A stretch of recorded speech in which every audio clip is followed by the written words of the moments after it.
So, how you doing, folks? Hi. My name. A pleasure to meet you. Yeah, sure. That's the notes for tonight. And they're also going to be published. They're also going to be published in the newspaper. So Abraham sent this in the paper. I know I'm the one who writes it. You're it. Yeah, that's it. That's me. Yeah, I'm the face behind the articles.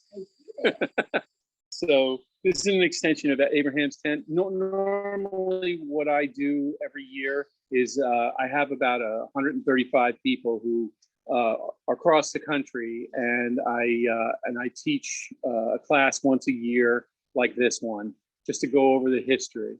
I'm just looking at my watch. I think we're going to start, ladies and gentlemen. So let me get into it. So my name is John Ludman. I'm a rabbi.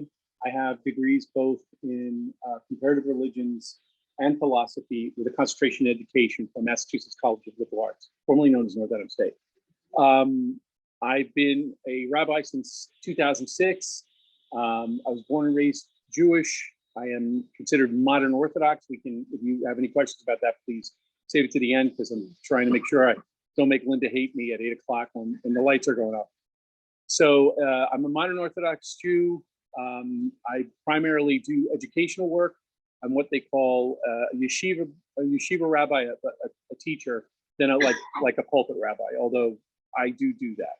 So tonight, and I just want to make sure my students are online. That's why my phone is staring at me. Just want to make sure you guys can hear me pretty clearly, right? Okay, you guys can. What about the internet? Yes. Cool. All right. So tonight we're going to go over the history of Rabbinical Judaism, how it got to this point, what interactions. Rabbinical means a form of teaching. So Rav in Hebrew means teacher.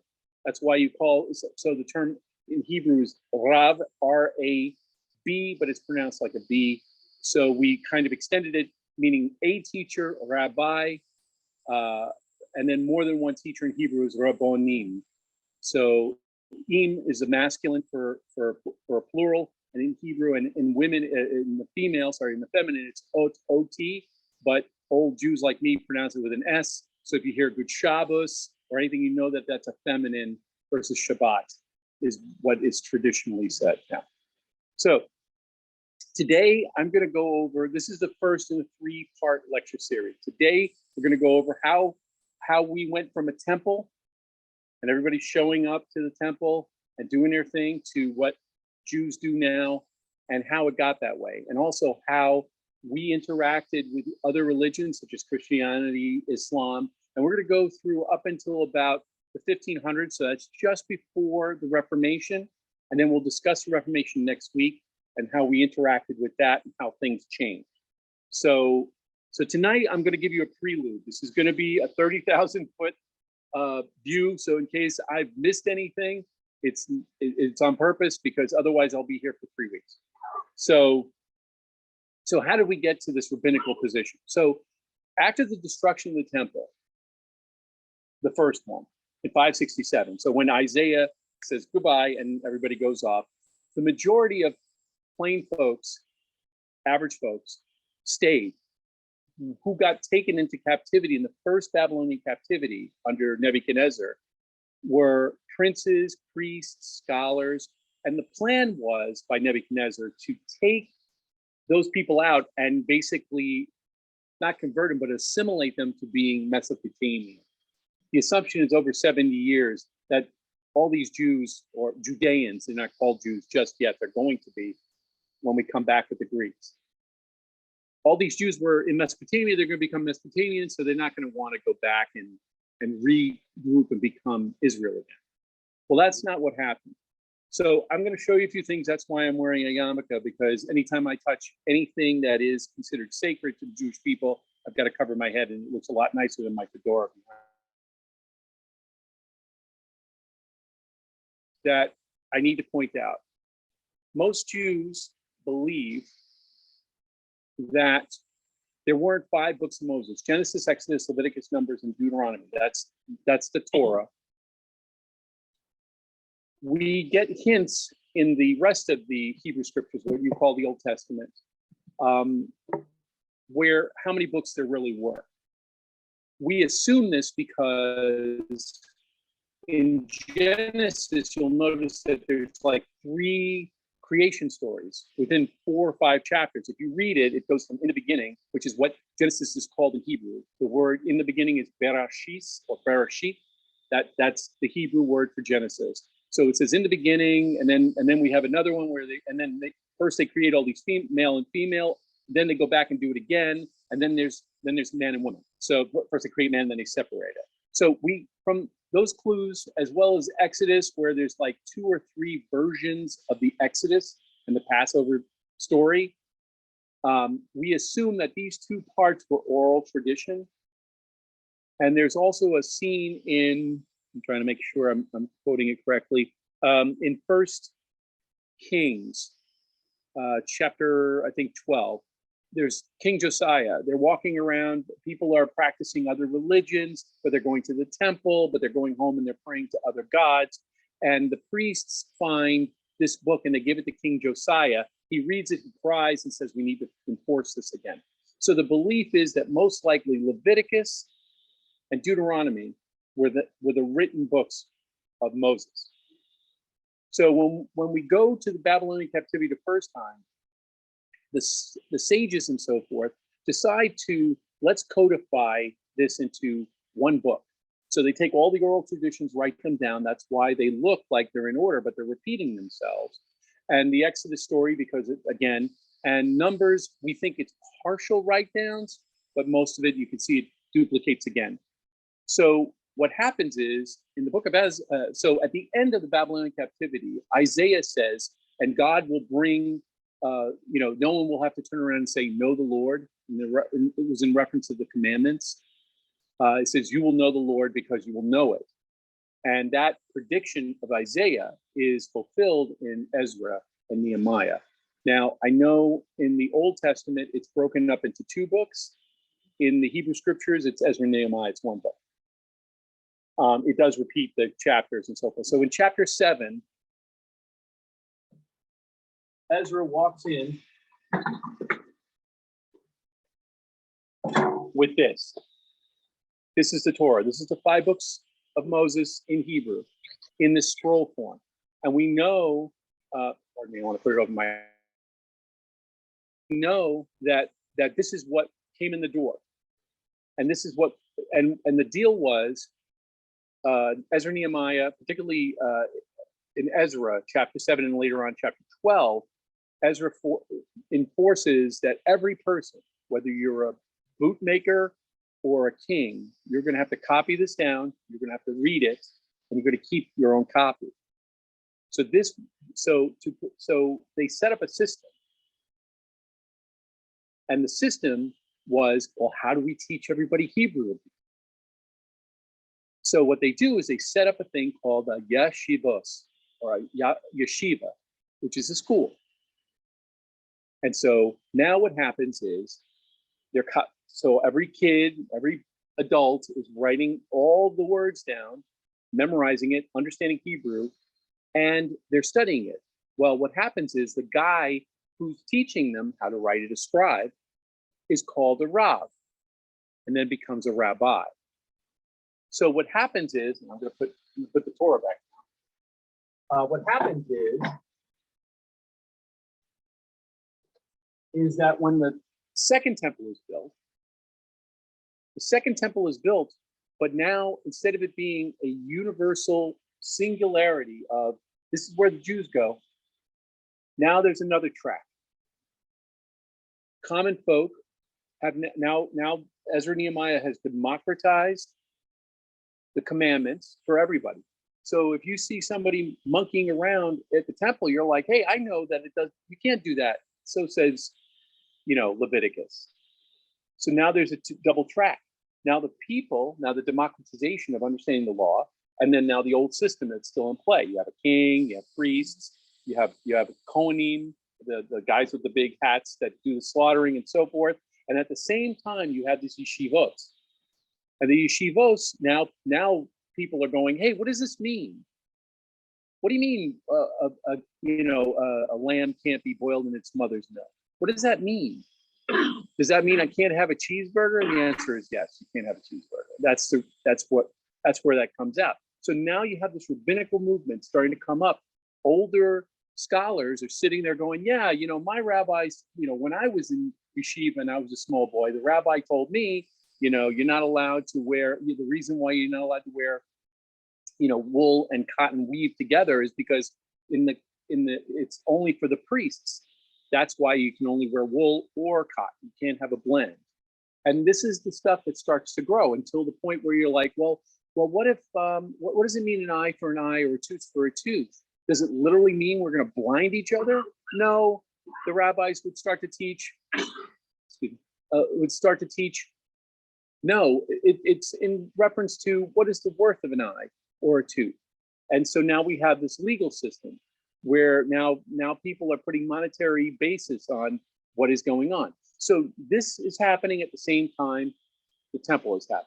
So when we get to the Greek period, when the Hellenists show up around 250 before BC, before the Common Era, we get to this point where now, and this is something that I always say to my students online, is that history, what we know, what we learn, is not found in a vacuum. What we believe as a religion, what we believe in, what we learn in language is not an accident and is not found outside nature. So how we interact with each other, how we interact with the world changes how we look at things.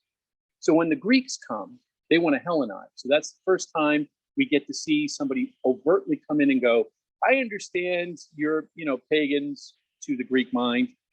We're going to try to make you good Greeks. So one of the things the Greeks started to share, which is something that is alien, and you can go from Genesis all the way to the end in Chronicles, there is no mention of hell. The idea, the concept of hell is unknown to Eastern peoples, particularly Jews in the East. So what happens is a word gets developed in Hebrew for hell.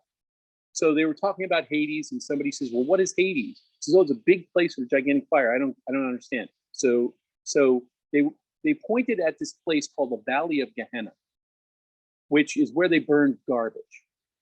And it was a constant fire, and it smelled, and it's garbage burning. So the Greeks would point and say, that is hell. So in Hebrew, the word hell is Gehenna. So this is added on. So these concepts start to add in, but it's not part of the Jewish concept. So what happens is, and do you guys know the story of Hanukkah? Sort of, right?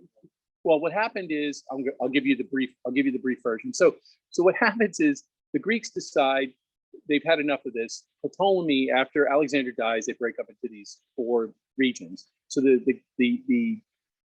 guy who takes over Egypt in the east, Ptolemy, decides we're going to totally Hellenize the Jews. So what they do is they take a statue of Zeus and put it in the middle of the temple of the Holy of Holies.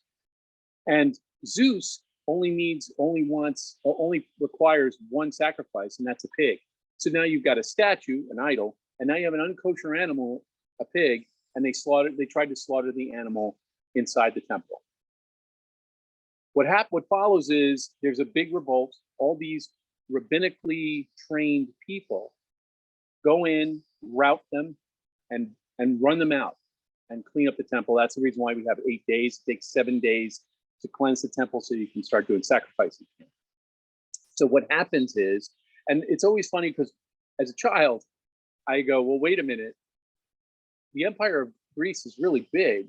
How come they didn't come back, burn us to the ground like they did, like when the Romans did later on? Well, one of the 3 books of Maccabee, which is not found in the Hebrew scriptures whatsoever, it's found, believe it or not, in the Apocrypha of the Catholic Bible. And if you look at the first book, not the third book, that was the one with the miracle of 8 days. The first book said, well, what the Maccabees did was they made friends with this new democratic republic called Rome. So we held hands with basically what they were called an ecumenically free, kind of like the United States is followed, like, you believe whatever you want to believe. I'm not going to force my beliefs on you. And that's the way the Republic of Rome had existed early on. So when the Greeks get routed, the Romans come in behind, and now we've made friends. And that's how that relationship between the Romans and the Jews go up until this point. Now, I'm jumping gears here, ladies and gentlemen. I'm very sorry.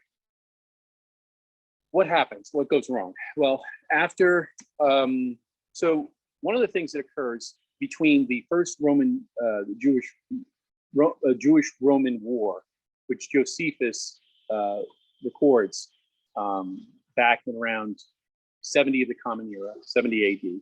So just before that, we know that around 33, 34 AD CE, there is this new movement called Christianity that comes out. The rabbi, an example is Jesus and so forth. And the interesting thing is, up until the first war, when they burned down the temple, the Roman Christians and the Judean Jews were very close politically. Historically, the last time this was the last time Jews and Christians were that close, until just recently, after the state of Israel was formed in 1948. Before that,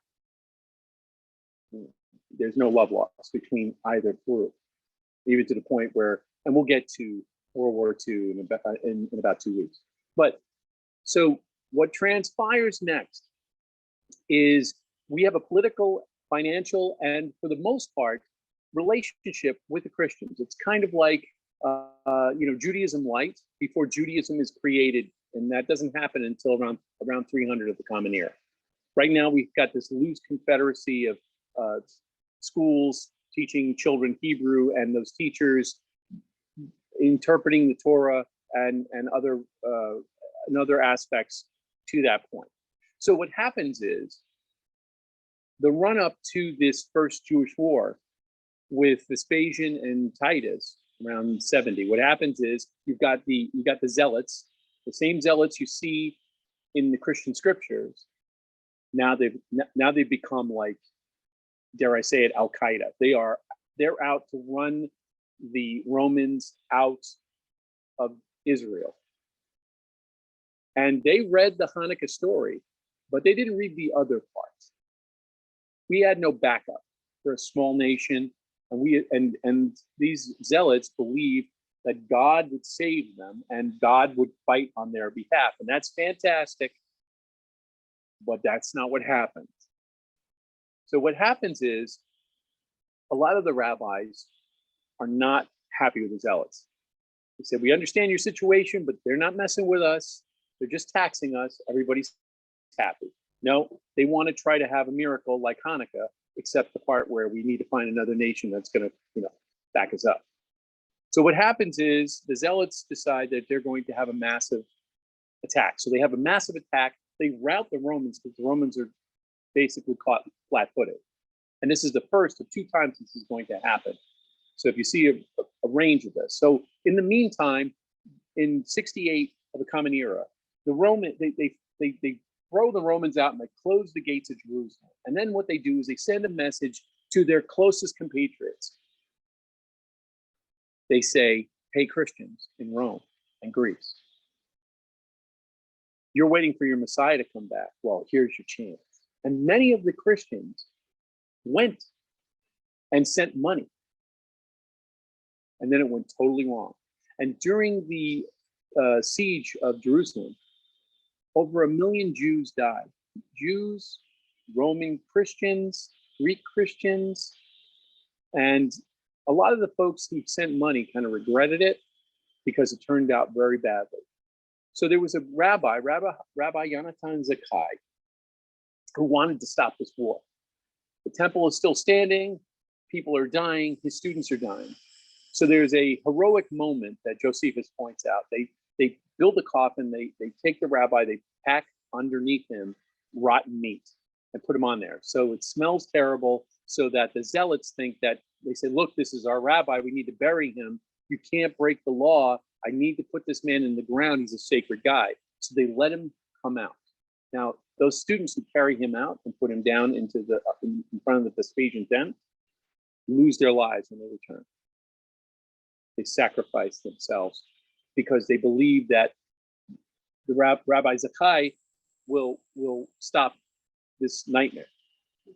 So he turns around and he takes out Isaiah chapter 45, goes up to, at that time, not Emperor Vespasian, but General Vespasian, and his son Titus, and says, see this part where it says, King Cyrus is anointed by God?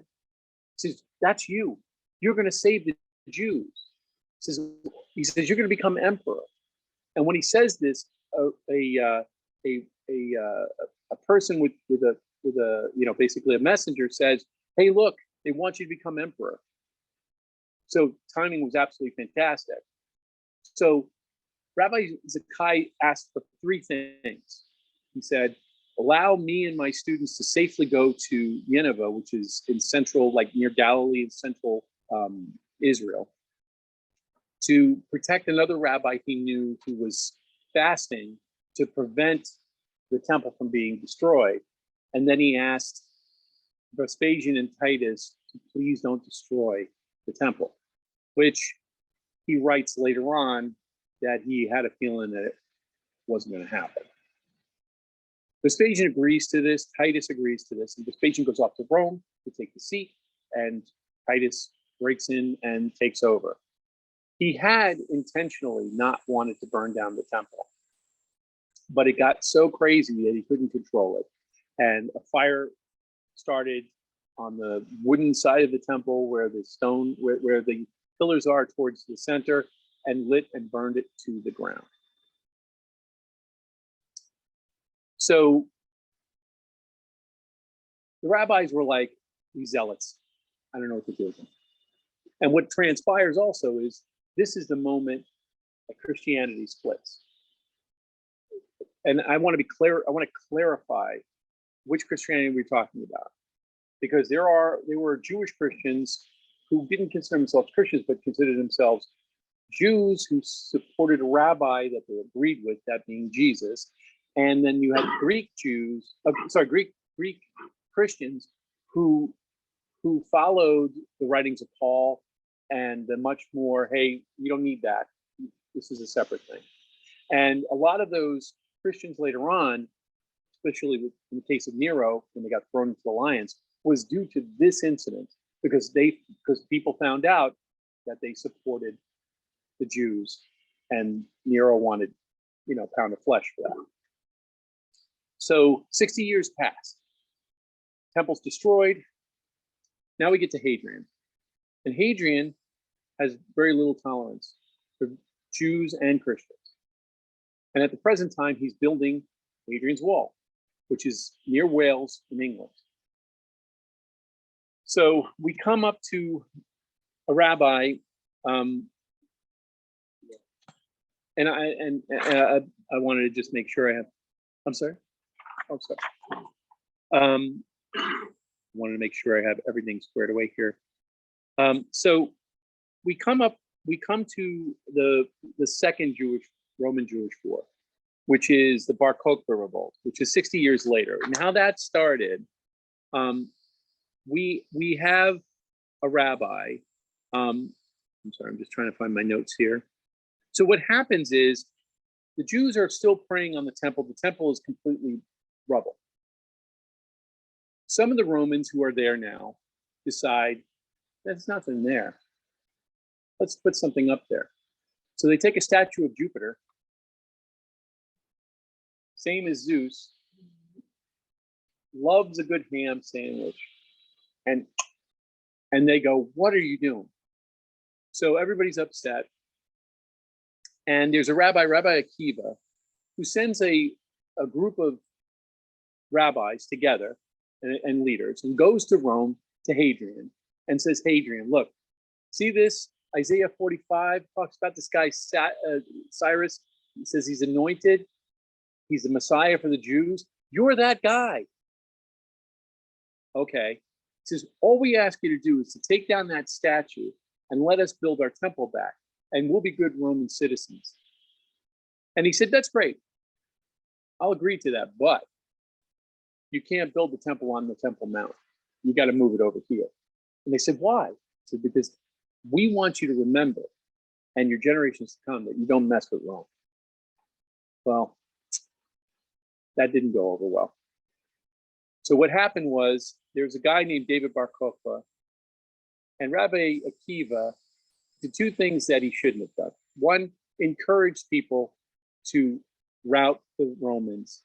And the next thing was, he did rout them. He completely left them flat-footed to the point where they decimated them. And they ran them all the way back to Rome. And the second thing he shouldn't have done is he anointed David Bar Kokhba as the Mashiach, as the Messiah. So what happens is they send out a notice to every Christian in Greece and Rome and saying, ta-da, here's your Messiah. This is the second coming you've been looking for. And they're like, I don't know. So what transpires is it takes 2.5 years. Actually, David Bar Kokhba and Rabbi Akiva do build back the temple, not to the size that it was, but enough that you could make sacrifices. So what transpires is the world's greatest amphibious assault in human history. Hadrian takes all the battalions from England, makes them go across the Straits of Normandy, lands on France, and heads right to Israel. The only time that it was greater than that and puts it into number 2 is the invasion of Normandy in 1943. He takes these people and he wipes the place out. He changes the name on purpose to teach them a lesson from Judea to Palestine. And it remains that way until 1948.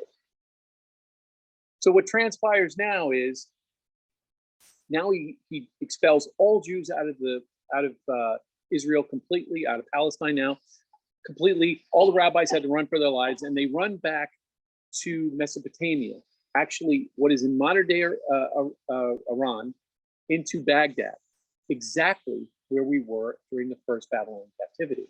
So Jews refer to it as the second Babylonian captivity, and that second Babylonian captivity is going on till this day, because religious Jews don't see Israel completely a return because the temple is not built. So what happens?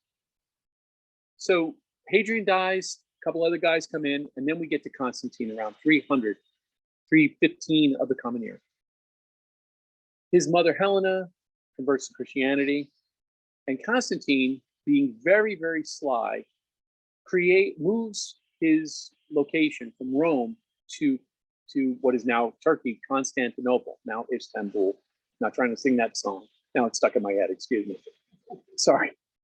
So now they're sitting there in Constantinople, and he wants to separate himself and control this new and growing population of Greek and Roman or Romanized Christians. He sees them as a growing threat, and instead of threatening them, he tries to turn it on its side and creates basically the new Christian church, or as my history professor, Dr. Howard Voss, used to say, he creates the Holy Roman Empire, which was neither holy nor Roman. And what happens is he decides, and the one thing he hates more than the barbarians is the Jews. So he has a plan. He's going to codify what is now the Christian scriptures, everything from Matthew, all the way to Revelation. And by the way, most of the books at the end, including Revelation, is not in his version of the Christian scriptures. We'll get into that in a second. So his plan is, and he's very open about it, he's going to create a Council of Nicaea, and he's going to codify what Christianity is and what is allowed to be read and what is not allowed to be read. And he puts it together. And now he's also codifying. And then his other plan was, and this is something that I have to stop for a second to explain. You understand the term Orthodox and heresy, right? Yeah. Well, those two terms didn't exist until 325. There used to be Orthodox and heterodox. So let's say two rabbis. One guy says, I can drive on the Sabbath. And the other one says, no, it says I got to rest on the Sabbath. Mine, I'm Orthodox. I'm not going to drive. My friend who's a Reformed rabbi drives, he's heterodox. He's counter to how we interpret the same commandment. What Constantine does is goes, no, there's Orthodox, and then I'm going to kill you.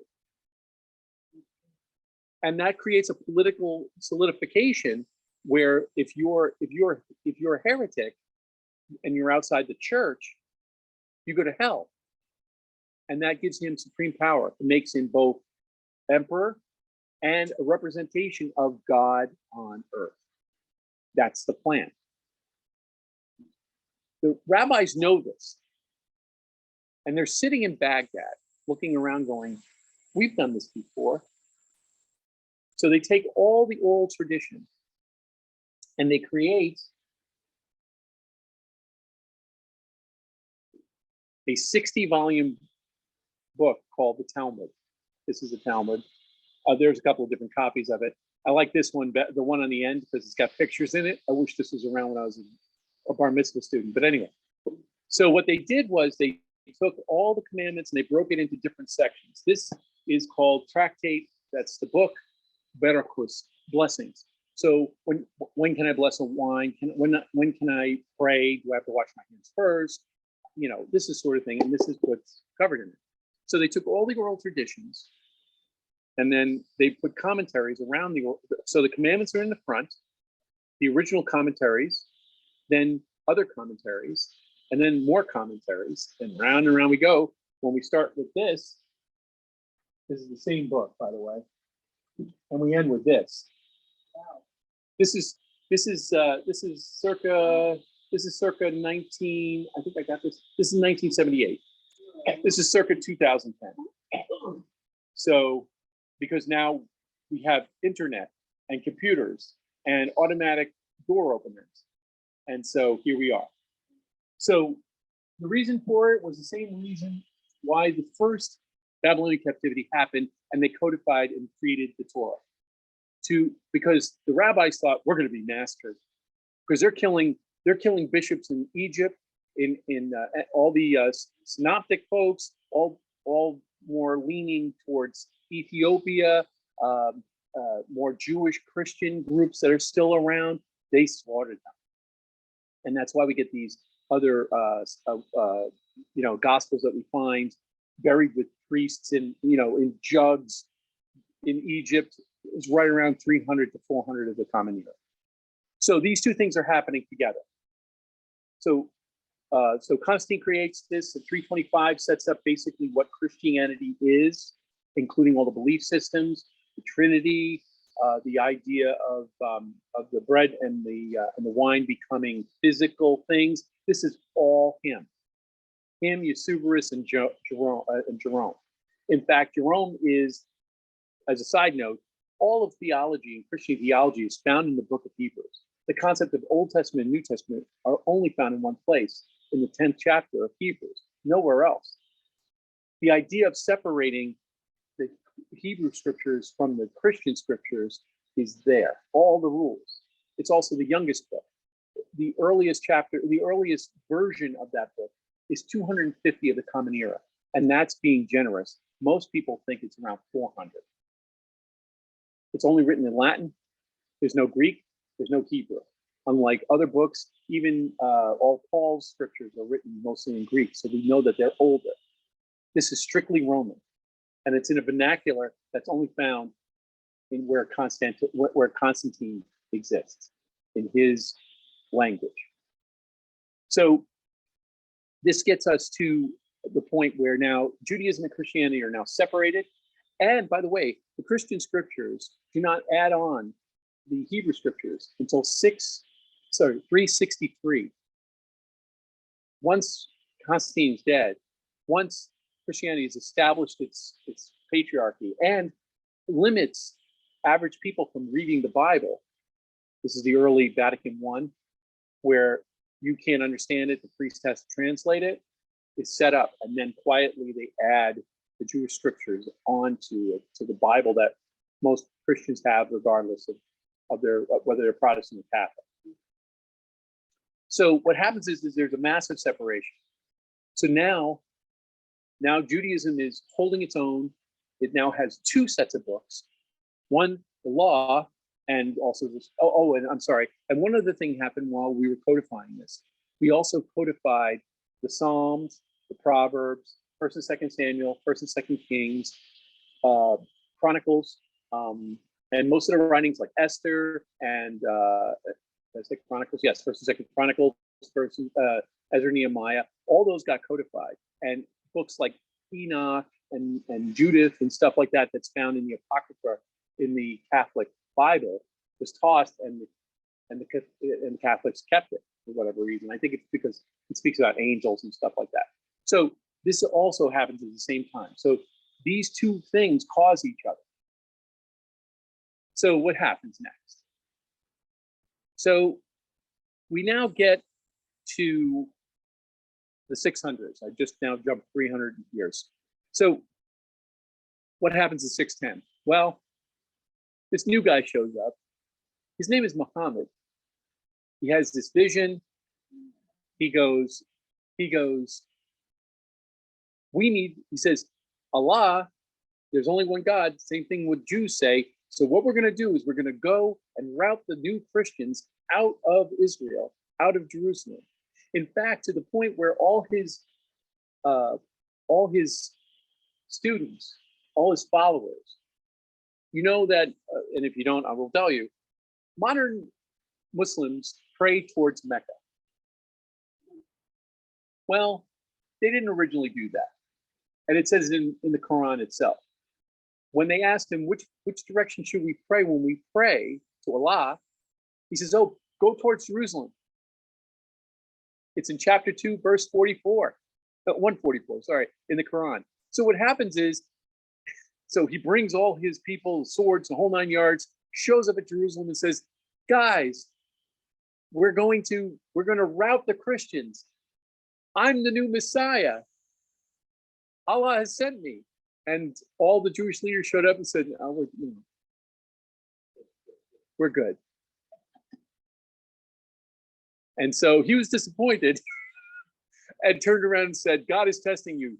I know that God tested you because you're supposed to be praying at Mecca, not at Jerusalem. And it's right there in the Quran. Why do they? Sure. No, go ahead. Why do they have Mecca? I mean, right or Mecca? Oh, because that's where he had his visions. It's kind of like looking towards Mount Sinai or a burning bush.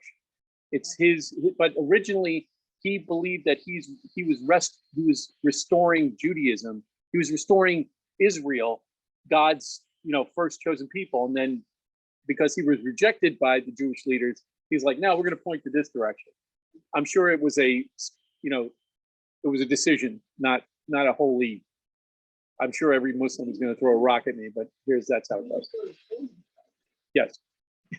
Anyway. Rabbi, your Yes, 45 minutes is up. All right, I'll just finish up. Okay. So I have a timer. That's how I do this. So anyway, so the Crusades happen back and forth. Jews do try to stay with the Muslims originally because when Christians are coming in now they've traded Zeus and so forth for Mary and these statues, which is a real big problem for Jews. Even though Christians are saying that they're monotheistic, they got Mary, they've got Joseph, they have all these statues as part of the deal. So to prevent that, they were hanging out more with Islam, and this was back and forth until the end of the Crusades. One of the things, and I'm going to let my friend Rabbi Wheeler, who is an Egyptian Karaite. So one thing does happen within Judaism during this time. Around 900 of the Common Era, the Talmud suddenly starts to become more solidified.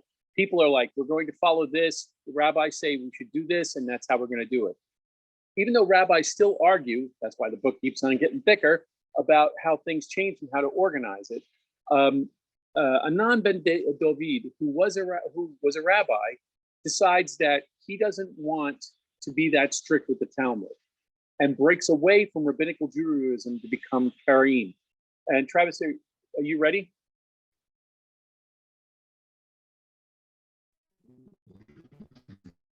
Give me 3 minutes. All right, I'll stall. He's also a rabbinical butcher, and he's busy. So anyway, so what happens is, and when Travis comes back on, I'll let him go into more detail. So what happens is they break away. They go, we respect the Talmud,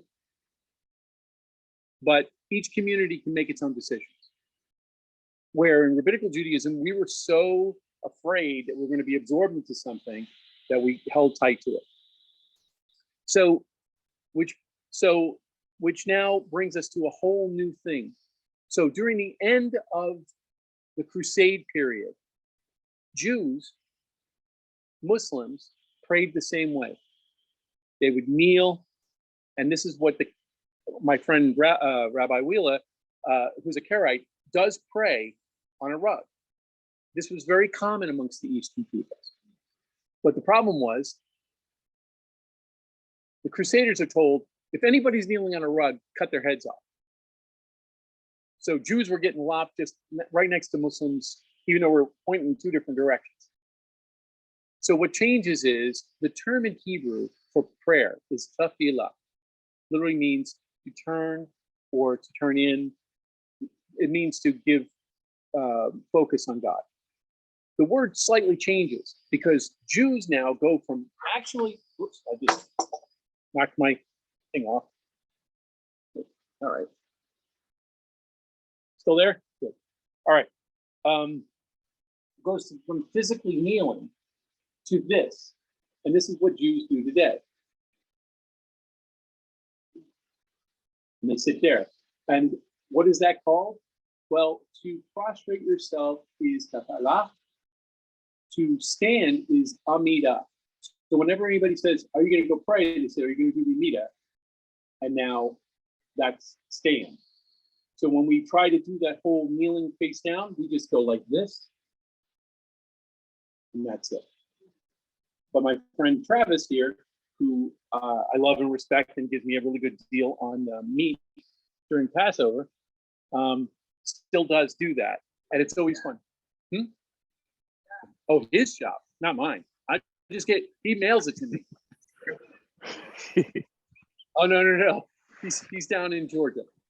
That's where all the good meat is. What are you talking about? Oh yeah, well he'll drop it off. He's friendly enough. He doesn't bite, or hasn't bitten me in a while. So he's just outside of Atlanta, I think. Right, Trav? Yeah, I'm actually almost to Tallahassee, Florida. Tallahassee. Yeah. And All right, so basically, yes, I'm ready. If you are, so go for it. all right. Welcome everybody. I am Abraham Ben Adam. I'm a shachet, which means I do Karaite slaughter of meat and poultry. I'm the only Karaite shachet outside of Israel, certified by the Universal Karaite Judaism of Ramla, Israel. To kind of piggyback on what Rabbi Janahan was going throughout this process or this history, we speak about the breaks of Christianity and the breaks of what we would call the break of separation of Karaite Judaism and what is now called Rabbinic Judaism. At that time, Anan ben David was a rabbi of a group. His followers originally were called Ananites, followers of Anan. His thought process or his vision was not what we call charism as of today. It was the decentralization of spirituality, basically saying we don't want a centralized group saying this is how we do things. We want to evolve. We want to be able to continue to have community, because one thing to note, and Rabbi Yonatan will go into this when he starts talking about the Baal Shem Tov later on, but Judaism was not as a singular religion. When we think about about faith, whether you're Christian, Jewish, each group has a different audience, so to speak. Your poor people, they're gonna be kind of, I guess the best word to use would be isolated. They're gonna have their own communities. They're gonna be small. They're gonna be with like-minded people, and this is where Adnan ben David and the Karaite movement kind of began. It's taking those groups of people who were not the most educated, not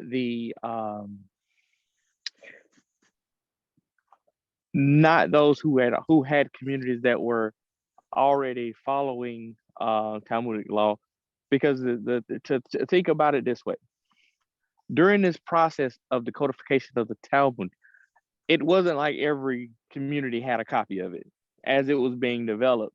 It was more of, as it's being developed, it's being shared. The information is being shared, the information is being taught, and it's going from here to there. And some of the communities like, I want to choose to do it or not. So a lot of these groups kind of banded together, but they were still loose groups of communities. It's similar to, I guess, the easiest way to do it is like when you go to, especially in the South, where we've got all these different types of churches, and they're affiliated but not affiliated, or what we call like a non-denominational. So therein lies your basis for your Karaite, for what's called Karaite Judaism. It was groups of people who believe that each individual is responsible for interpreting the scripture themselves. We use the Talmud as a learning tool as well as a debate tool, so to speak. And the reason I say that is it's debate tool because for a good Karaite, you can't say I don't follow the Talmud. I don't follow any work, or I don't hold it as binding if you don't know what it is. So the word Karaite means reader, and so Karaites are readers of scripture, meaning that we read the Torah, the Tanakh, or the entire Tanakh. We read the Talmud. Most of us, especially those in the Egyptian community, have read the Quran. We always look at religion and faith from a point of education and growth.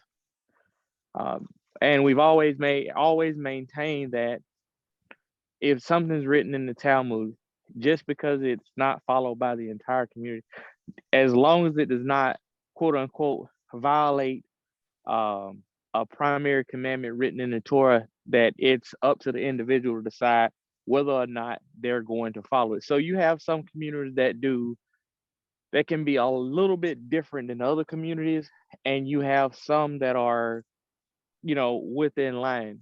Currently, the Karaite community has maybe 13 synagogues in Israel, one in the U.S., one in, I think, Switzerland that's actually functional, and I think there's one in Czechoslovakia, as well as the ones in the Crimea. The communities are similar, but not the same, meaning that the liturgy that we use for prayer is based primarily in the Tanakh. We have very few passages that are non-biblical in any of our prayer services or any of our writings that we follow. So with that being the case, it's our prayers are a little different, but our prayers can be prayed by Rabbinic Judaism as well, because we all have the same Tanakh. As Rabbi,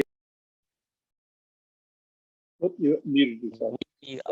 during codification of the Jewish scripture, or the Tanakh, all of Judaism accepted that codification. There wasn't okay, well, we've got 5 of the books. We've got this number of books. Oop, I lost him. Okay, sorry about that. That's the problem when we try to get other people online. So let me just finish up with this, because what Travis was saying, Rabbi Wheeler was saying, was what happens is later on, spoiler alert, there's a guy named the Baal Shem Tov who believes in being more spiritual and leans more towards the individual laws instead of the arguments of those laws. And that's the difference, and that's what starts to bring the Karaites and Judaism back. Hi, how are you? Sure, no Rabbi problem. Travis is back. Oh, he is back. Robbie, you have anything else to say? Because I'm gonna kind of wind this up. No. I don't at this point. I mean, we can always go through for the next course. We can pick up from where we left off. All right. So let me just finish up. So now what has happened is Islam gets more radical, more Sharian, tries to force Jews to convert to Islam. And many Jews are forced to convert and eventually converted to Islam. Many of those same genetic Jewish people are in what is now Palestinian territory. We found this out when the rabbis decided it would be a great idea if we did a genetic test, and they discovered that the Palestinians were more Jewish than the rabbis. But that's a story for another time. Anyway, so what happens is Jews who are now afraid of Muslims are now running towards Europe, towards Germany, towards Italy, towards Spain. And what happens is that the Christian Europeans discover something that they can figure out. One of the things is that the Roman Catholic Church cannot allow Christians to Christians to loan money to each other for interest, and neither do Jews to Jews. So what happens is these folks who are shepherds, merchants, and many of them were warriors, are now coexist into a small place called the first time we get this word ghetto, which is a Hebrew word for get, literally means a divorce, but it also means to separate into a small place. The Italians take that getta, which means somebody who's separated, and turns it Italian, or in that case, Italian, into ghetto, and the ghetto is created. And what happens is these merchants and warriors and so forth suddenly become bankers, lenders, and doctors. So this now, and as I've said this before, and I'm going to repeat this at the end, there are no accidents in the universe, but more importantly, these things don't come up automatically by their own. It is pressures from within and from without that change this. So next week, we're going to discuss the developments of what's happening in Spain, the Reformation, and we're going to go right up to, I know it's going to be crazy, we're going to go from the 1500s to 1900, when Judaism now starts to break out from being just Jews to Reformed Jews, Orthodox Jews, and so forth. So thank you very much for your time. Do you guys have any questions? Do you have anything? All right, go and get it. I'm gonna ask. No, that's fine with me. I'm exactly the same. That's my problem. My wife is now trying to make ricotta after I started it and left to do this class. Oh, no. I got 10 gallons of free milk from somebody who had a cow and the calf died.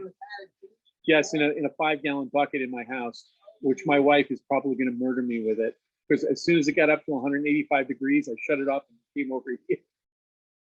What's your ventilation in this room? Yeah, we'll see what happens when I get home. But anyway. What is a Zionist? Excellent question. Zionism is something that actually happens around the 1800s. The idea that Jews realized after many pogroms, many times where they're thrown out of countries, which you're going to see next week, where they get thrown out of Italy when they start to get very wealthy and they're not, and the others are not getting the full benefit. So that the argument starts to go and says, look, we've had this concept of being a Jew, as being Israel intellectually out here, but the only way we're going to protect ourselves is if we physically have a place. And Zion is literally the place where the mountain was when the Ten Commandments came. So the idea that when the Ten Commandments came and they said now you're a nation, that's the term that they started to use, and then it began. No, no, no, Za'an, Za'an literally means a commission or a giving, like God gives you something, Za'an. So they changed the term from meaning God gives you something to we got to take this land back, God gave it to us. And that's how Zionism starts. Because it sounds awful lot like Oh my gosh. You know what? I have a similar book. The Penguin version. That's awesome. Yes. You know, I like the unorthodox guy. That's very cool. I think it's the same guy. Oh no, not him. Let's see. Oops, every man's comment. No, that's Abraham Howard, Cohen. you get that book from here? I got it from Barnes and Noble. That's fantastic. You ever gone to Barnes and Noble? My wife has forbidden me from ever walking in there again. Why? It might not ever No. be. Both of us we refer to ourselves as unrepentant bibliophiles. You should see my house. It's got more books than it has plates. Okay, do you like have a house at your library and you got a separate house? No, I live in my library. That's basically it. This is absolutely great. This is where I learned that. Oh, the term? Oh, that's awesome. Oh, Sandy Koufax. Oh my God. Yeah, This is yes, fantastic. it's great. You gotta Oh my get it. God. Now I'm going to get it. I'm going to take a picture of this before I leave. Right ahead. Gang, do you have any questions? Anybody else? Yeah, there are 5, 6 people there. Comments. Going There once. weren't any questions in the comments. There were no questions in the comments?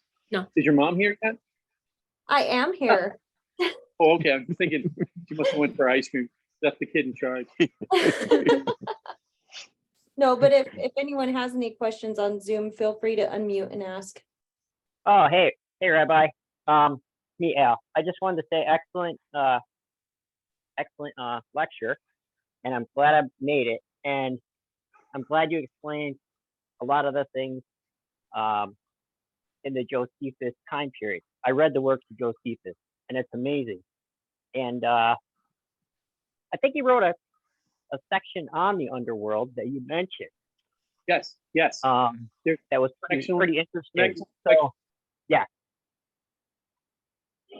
Yeah, the issue is that when he writes, so Josephus, when he writes about the war of the Jews, he also tries to, because he knows he's going to be assassinated, because Josephus is part of the Flavian dynasty. So you have Vespasian, you have Titus, and you have Josephus. Josephus is Jewish, and he gets adopted by Vespasian and Titus, and he's what we refer to, and when I say we, I mean as an intellectual, as an Alexandrian Jew. So during Hellenism, one of the successes of the Greeks was that the Jews, there are flat paintings, panels of people wearing what we call caesars. You have little tassels on the end of your clothing and a blue thread, and it's supposed to. It's one of the 3 things that you have to that you remind yourself when we say, Hear, O Israel, the Lord your God, the Lord is one. We have little boxes on our heads and our arms, and then we have these little tassels called caesars. So there's a picture in Greece, I forgot where they're clean-shaven people, and they're wearing these taluses. And these are Alexandrian Jews. Jews like the Greek philosopher Philo, who, and I'm going to say something, and take it with a grain of salt. Paul describes himself as a rabbi who studied under Gamaliel, this guy Gamaliel, who is super orthodox. Like, imagine the most orthodox guy you could imagine. That's Gamaliel, the first. There's 2. Gamaliel, he says he's a student of Gamaliel, and if he was, he wouldn't allow non-Jewish people who wanted to be part of this Jewish religion that he was experiencing to be Jewish. The reality may be that he studied under Philo, the philosopher, because these Alexandrian Jews, where he grew up in near Tiberias, near Tarsus, excuse me, it took me a minute, because he described himself as one of those people. So the chances are he most likely studied under Philo and under the Alexandrian Jews, which looked Greek, except the little task. So this is something that was successful amongst the Greeks in the later days, not the early days. This is after the over. Yeah, what I found really interesting about that, you can see the influence of Josephus writing that view of the underworld if you read Hesiod and the older Yes. ideas of Greek mythology. Yeah, it was just amazing. When I read it, yeah, I read it, the words of Josephus, and he does play both sides politically, because you can see he's winking at the Jews or the Jewish people. At the same time, he's making jokes that he knows the Romans will appreciate, and he's puffing them up.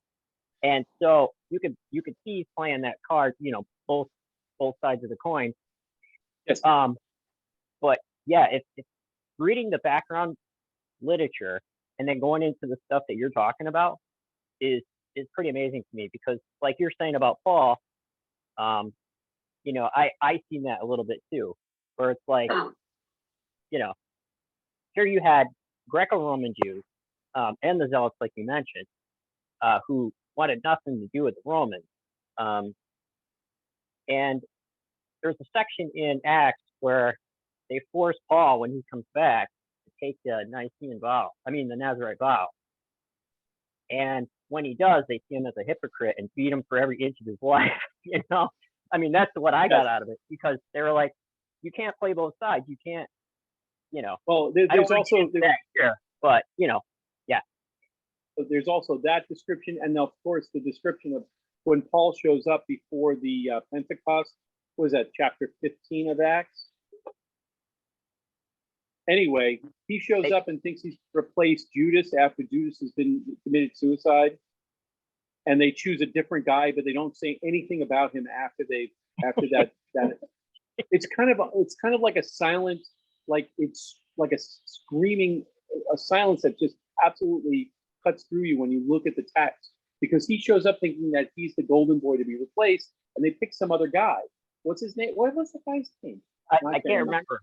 But I really like the idea some scholars put out there about James being James the Just, who, I thought was amazing.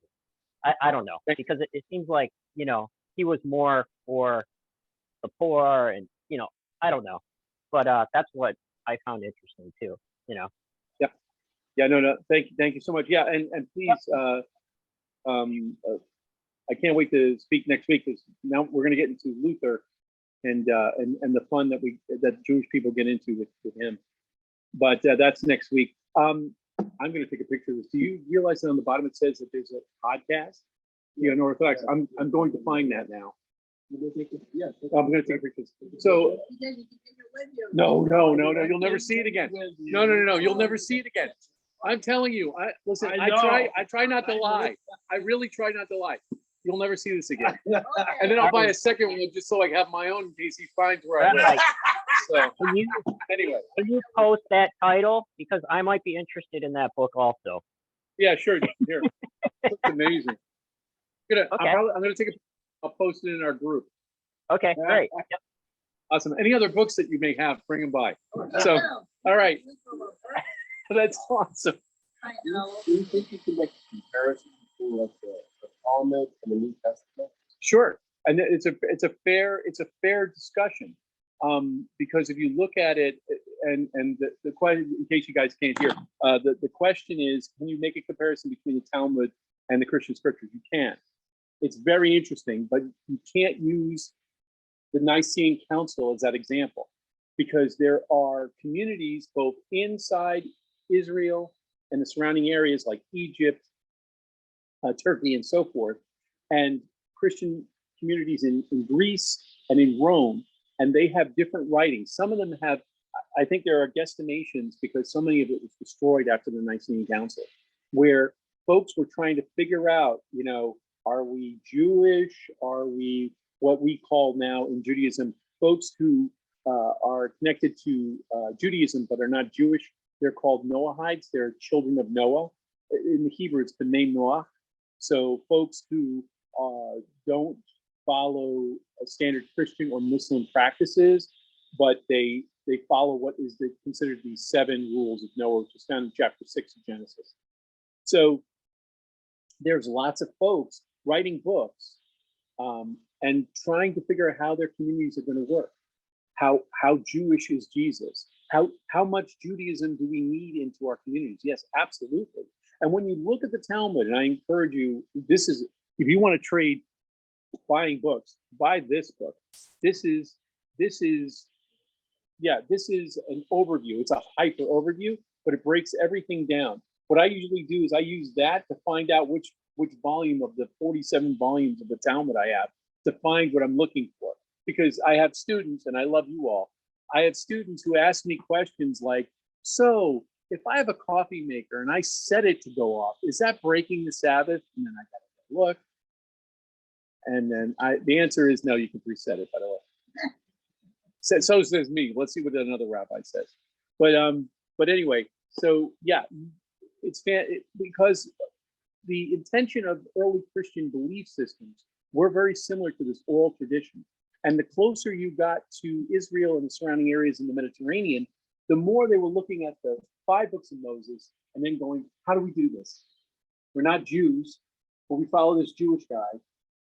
Should we practice Judaism? Because there are communities in Egypt that, the example I gave you, the bishop who was buried with all these books, he basically died and said, bury them before the Roman government takes it and destroys it. A lot of their books indicate talking about how keeping kosher. Many of them in the community didn't eat pork, but they ate shellfish. And so it's all this really interesting stuff. So yes, the only problem with what destroys that is the Nicene Council. And they do that for political reasons, not for religious reasons. Side note, technically speaking, Constantine never converted to Christianity. In fact, when he died is when he got Eucharist. Yeah. He never was baptized. So says the church. I'm not making this up. So says the church, and so says the Church of Science. So Helen, his mother, was a devout, quote unquote, Orthodox Christian woman. Status post the destruction of the temple and status post the Bar Kokhba revolt, which she may, at least her mother, who was a Christian, was part of, had been witness of and had told her about. This Helen you're talking about is like the Helen story? No, Helen, the mother of Constantine. Yeah. So she is the Christian that converts Constantine to Christianity and creates the Holy Roman Empire. Because I want to say Hellenistic. No, well, there's Hellenism, which Hellenism is about Greekifying other countries. And that's a really good question, and now I have to look it up. Because I thought maybe connected with the same thing. Yeah, no. There's a lot of coincidences going on here. But Helene is her name, and but they call her Helen. Yeah, but and she is the Christian in Constantine's life. She introduces him to these bishops, Suberus and Jerome, and I forgot what the other guy's name is, but they are the ones that create the Trinity, the concept of the Trinity, and the transubstantiation, where you take the bread and the wine and it becomes blood. And they're the ones that bring that communion, yeah. But the transubstantiation part, that's the stuff. Where did she become Christian? Apparently, she became a Christian under this guy, Bishop Eusebius. This bishop, this particular guy, who get there or become associated with. That's a great question. I was afraid this would go for 6 hours, so I didn't do all the research for that. Yeah. Now, yeah. The North Boston, no. Yes. My understanding is that the Jews right. They follow the Ten Commandments. Correct. And the Gentiles right. would follow the laws of Noah. The 7 laws, yes. 7 laws. Which are included within those. So technically speaking, Jewish people, if you go through Genesis to Deuteronomy, there are 613 laws total. Out of the 613 laws, 215 we can do without the temple. Out of those 7 laws that are found in Genesis chapter 6, yes, 6 verses 6 to 9. That also part of ours. So no idolatry, don't kill, don't steal, don't drink blood, don't eat anything, and don't steal. What's the other one? Idolatry and taking the Lord's name in vain. Also made having courts. Yes, that's part. It's part of that. Yeah, court. Yeah, establishing courts. Yes. So that's number 7. Yes, thank you. Right. Well, that's part of it. So they actually honor thy mother and father is not one of the 7. But then if you're establishing courts of justice, sort of falls under that. The Gentiles, all the others would follow the 7 Laws of Noah. Right. Right. And that may be why Paul, Yeah. if he was converting Gentiles, Right. he sort of go, okay, But you can follow the laws of Noah, right. and you don't have to worry about them because you're a Gentile. Right. Well, to throw a gigantic monkey wrench into that is there are letters found in Qumran, the Essene letters. One of them refers to a letter addressed by a guy named the Righteous Teacher, which is addressed if you're following Bart Ehrman, that's most likely the Apostle James, who, when you look at the book of James, if you take here's a fun thing, go home, take 2 Bibles, read Galatians and read the book of James. They're screaming at each other because one says, there's another gospel. And he says that this is not my gospel, it's another gospel. And James says, no, the teachings of Jesus is this.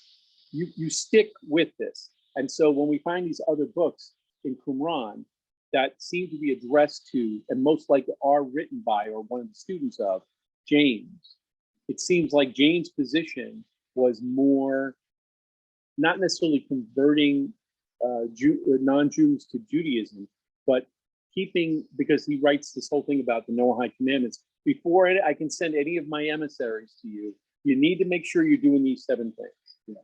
And that seems to be a recurring theme, and it's pretty consistent even into the Torah and into the Talmud later on, where if people come in, a stranger, it's called, the term is stranger, ger, comes in, they're only required to do X, Y, and Z. So if they come through your house and you're on Sabbath and they turn the lights on, no big deal, because they did it, not me. And I can't ask you to do it.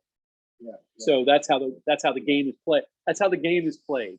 So as a joke, my grandmother was very, very religious. My father was not, and my uncle, who was not Jewish, would walk in and go, and he was from Germany. He used to come in and say, the Yankees are playing. He says, I don't follow baseball. On the Sabbath, he said. So I've seen that happen in real time. So don't do that. Don't do that. Don't do that. Don't do that. Anyway, so especially them, don't do that. But anyway, yeah. But the whole point, so not to ruin it for everybody, but next week we're going to talk about guys like about people and so forth. So the shift comes where we're trying to stay alive to, wait a minute, here comes the Enlightenment. We want world peace too. So how do we make sure that we reach out to non-Jewish people and get them to come in peace?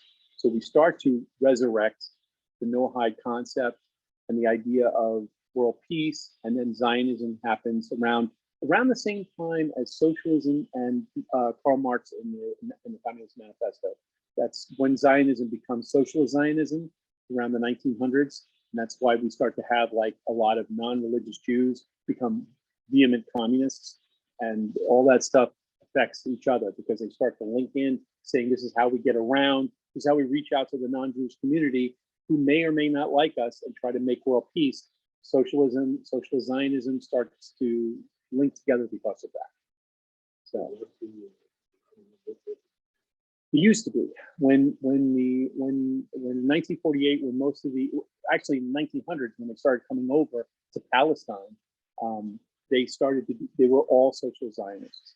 And in fact, for the most part, the parliament system is socialist with a small s, more like a British system now. But before, no, they were hard they had a picture of Karl Marx and Engel in the Knesset before 1948, when it became the nation of Israel. Before, when it was just Palestine, that they were they had. So there's a term in Hebrew called kibbutzim, basically a commune is basically what it means. And so these small communes, and that's how the nation started to form, and they started to create a defense force. But now it's shifted. When you get to after Ben Gurion and after later on, when you get to guys like Barak, Yitzhak Barak, 1970s, 1980s, now they become more, for lack of a better term, more conservative Republican than they look communist. And now we're more, now Israel is more kind of like small s socialist. So it's not as vehemently communist, and surprisingly, Marx and Engels' pictures are going out of the parliament. Oh, without doubt. And socialist Zionism, and of course I'm getting way ahead of myself, but socialist Zionism in the old days were what they call, I'm trying to translate from the Hebrew, small communal things. So each community had their own farm, but they were connected as a defense force. So let's say you're near Haifa, I'm near Galilee, the Palestinians or somebody is coming after you, or the Muslims are coming after you, then we link together and we defend you, but then we go back to our own little communities and see you later. It's kind of like a glorified communist version of like National Guard, and that's it. Yeah. But each one had their own. They had their own economies. They didn't join together. That doesn't happen until after 1948. Right. So I might be a bookworm like yourself, Rabbi. I had this book I just grabbed. I seen it on the shelf as you're talking now from the 70s. I picked it up at a used bookstore. I have no idea why. It's called The Zionist Idea by Arthur Hertzberg. Oh yeah, And, that's a great book. That's I have no modern idea one. why I had it, but now that you're mentioning Zionism, now I do. 20 years later. And now you're gonna have to. Now you have to let me see. You got to take a picture of it, send it to me, because that's the one I'm missing. And my book, my history book, my book of Josephus, this gigantic thing. I was looking all over my library, couldn't find it. It's in my at my camp in my cabin. Why it's there, I have no idea. I guess I wanted some light reading. I have no idea why I left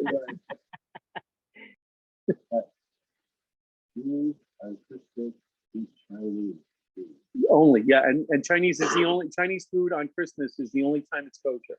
So don't believe anything I just said. No. It's it's that, yeah.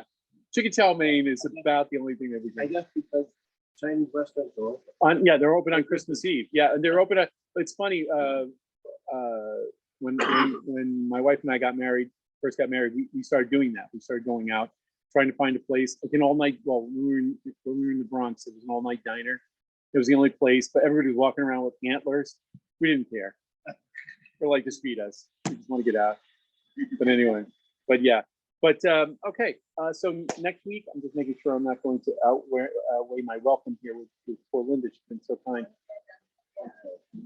So I'm gonna pack it up, guys. I will talk to you guys next week. Actually, I'll see you on Shabbos.